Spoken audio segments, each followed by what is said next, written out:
Ladies and gentlemen, welcome to the Mailbox for the 8th of October 2012. My name is TotalBiscuit, bringing you your daily dose of community interaction, gaming discussion, and all that good stuff. You can email in mailbox@cynicalbrit.com. That's mailbox@cynicalbrit.com with topics for future shows. The game in the background is FTL, oh yes.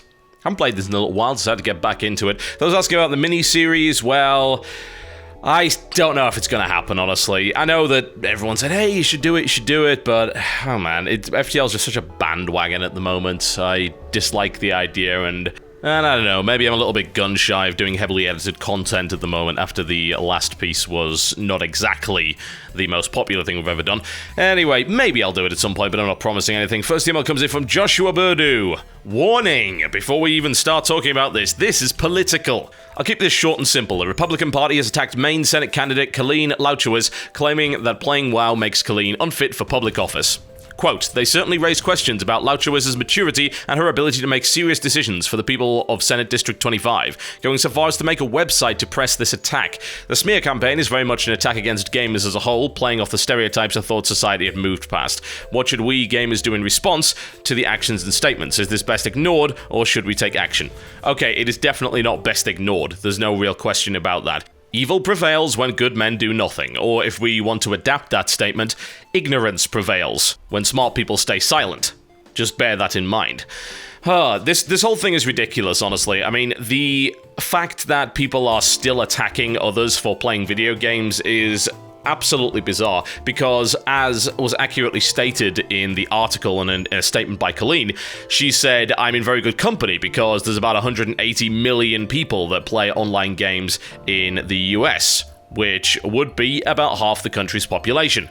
First it was video games do all this crazy stuff to you, and now as video games have become more and more accepted, it has gotten to the point where video games are being kind of carved up into different niches. Some are acceptable, some aren't. You've got World of Warcraft, which is considered by many people to be some crazy, addictive, double life nonsense, and then you've got stuff like Angry Birds, which is entirely fine for everybody. Why is Call of Duty more acceptable than World of Warcraft, for instance? Well, I really don't know. Now, I am tiptoeing very lightly here because I have no interest in getting into a political argument or indeed expressing my political views. That is not what you come to this channel for, and I know you guys are sick of the election ads. I'm sick of the damn election ads. I'll be glad when the bloody thing is over. So I am not even going to talk about which I prefer, Democrat or Republican. Honestly, I've got a problem with a lot of American politics, and those problems definitely extend across the aisle. There is no real question about that.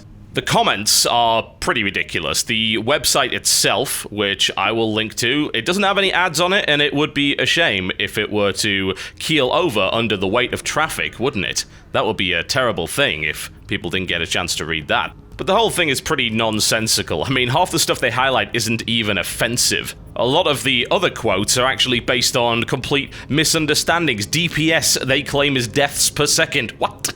I'm sorry, what? These remarks are very clearly jokes. They are off-the-cuff remarks made between gamers, and I certainly don't see a problem with it, but I can definitely see why 50-somethings who are looking to go out and vote would find these remarks confusing or, more to the point, scary. Bear in mind, these people are very afraid of things they do not understand, and they certainly do not understand gamer culture under any possible circumstance. Sadly, we are still dealing with the fact that gaming is the newest form of media, and as such is the scapegoat for pretty much bloody everything. And as I have accurately pointed out in the past, the mainstream media does love to try and drub gaming as much as they can, because the mainstream media is actually in competition. All other forms of media are in competition for your attention. And gaming is rapidly becoming more and more popular, not to mention the fact that online media and reporting is becoming more popular and the traditional mainstream media is becoming less and less relevant, and needless to say, they want to try and hang on to as much relevance as humanly possible. So it's unsurprising that the media is spreading this nonsense around as well. Now, the hope is that the smear campaign actually galvanizes savvy people and gamers, and they actually have the opportunity to stand up and say, oi, this is BS, this is complete and total nonsense, and they can actually speak with a strong voice in the form of a ballot paper. It may bring this discussion to a wider audience and give us an opportunity to state our point of view and try and perhaps lift the veil of ignorance just a little bit. Now, no one is saying that gaming is the best thing in the world. No, actually, for the most part, it's a fairly lazy hobby, but at the end of the day, so is watching television, and people seem totally fine with doing a hell of a lot of that. What you do in this country with your leisure time, as long as it is legal, is quite frankly none of the concern of anybody else. It's a very, very bizarre situation, is it not? That political parties seem more interested in sound bites and attacking other people's personal lives than actually talking about anything real.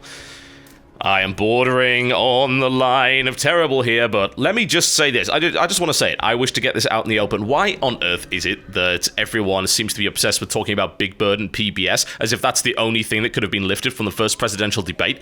There are far more important issues at play, and that is the soundbite that we grabbed onto. And you don't think that politicians would absolutely love it if you continue to talk about that, because really it's not even all that relevant? Just avoid the bigger issues. Talk about freaking Big Bird, because, hey, that's a soundbite. That's an easy discussion.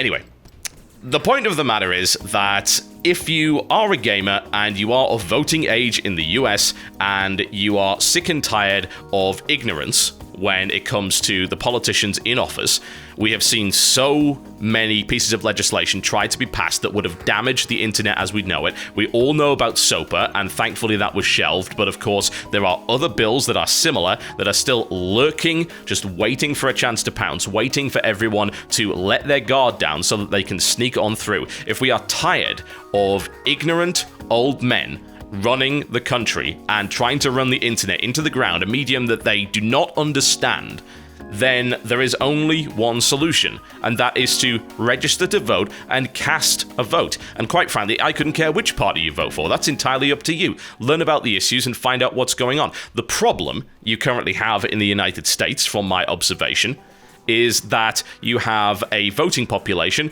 that is a hell of a lot older than it should be, and it is imbalanced. You have a lot of older people voting that are ignorant of technological issues, and you have a lot of younger people being apathetic and not being involved. So guess who wins every time?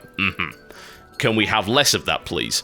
It doesn't take a lot to register to vote and to actually put your ballot down. So please, if you have the right, and if I had the right in this country, I would do it. I don't. So I'm going to need some of you guys to do it for me, I'm afraid. Please do register to vote.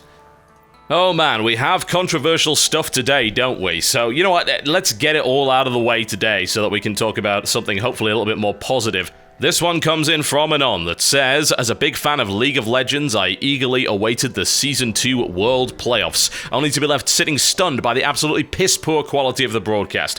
To me, it was a complete failure to the fans and especially to the players. In case you missed the action, the internet went out several times, the games were ruined because there was a lack of a legit LAN client. This affected the swing of the games to a large extent and made the event last way too long. That is nearly 8 or so hours for what was supposed to be 3 games.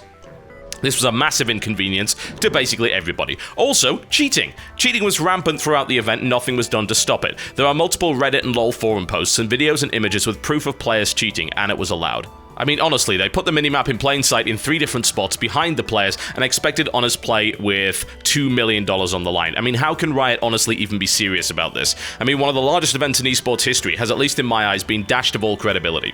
To sum everything up in question format, what do you think about the lack of LAN client, and what do you think about the cheating situation? And how do you feel this ordeal affects esports as a whole? I'd love to say that it didn't affect esports as a whole, but it kind of does, although I have to say that I am not entirely convinced that it's as damaging as some people think. There's advantages and disadvantages to Riot pouring so much money into the scene, yeah? Okay, let's just set the scene. Riot has so much money, they have no idea what to do with it. The company that owns them is Tencent Holdings. Those guys are worth about $50 billion. So they've got quite a lot of cash behind them. And what are they doing? Well, they're farming a lot of it into the esports scene because really what else could they possibly do with the bloody thing? Now, because it is Riot putting all this money in, when one of their events goes wrong, it really doesn't matter all that much because you're not necessarily scaring off sponsors. A sponsor can look at it and say, oh god, this was a mess, why would we put our money behind this? But at least they're not losing money on it. This was not an event that was sponsored by major companies, it was sponsored by Riot. Now, if this had happened at an MLG, for instance, and everything had gone horribly wrong there, then the MLG sponsors would have been rightly pissed, and more to the point, potential sponsors would have been scared away by that. But I think in this situation, it's not really as damaging as people think it is. When you solely sponsor an event and you happen to own the game in question, it to some degree puts a bit of a vacuum wall between you and the rest of the esports scene, because it's not really the commercial esports scene. So yeah, I'm not too worried about that. Now, the LAN client thing. Here's the thing. I can understand why you don't have a LAN client in a game that is free to play. You need to retain control of your game. And when it comes down to free-to-play, some people said, oh, well, you don't have to worry about piracy. Well, you kind of do. I mean, if a LAN client were to get out there and allowed you to play any hero and just do whatever without Riot's control or consent, then Lord knows what would end up occurring. At the moment, when you do a League of Legends tournament, you are pretty much tied to what Riot wants you to do. If they don't want you to do the tournament, then you can't really do an awful lot about it. There's no way to circumvent the online system. As much as it irks me, it's a similar reason as to why we don't have LAN for StarCraft 2. Well, there's several reasons. One of them is, of course, DRM.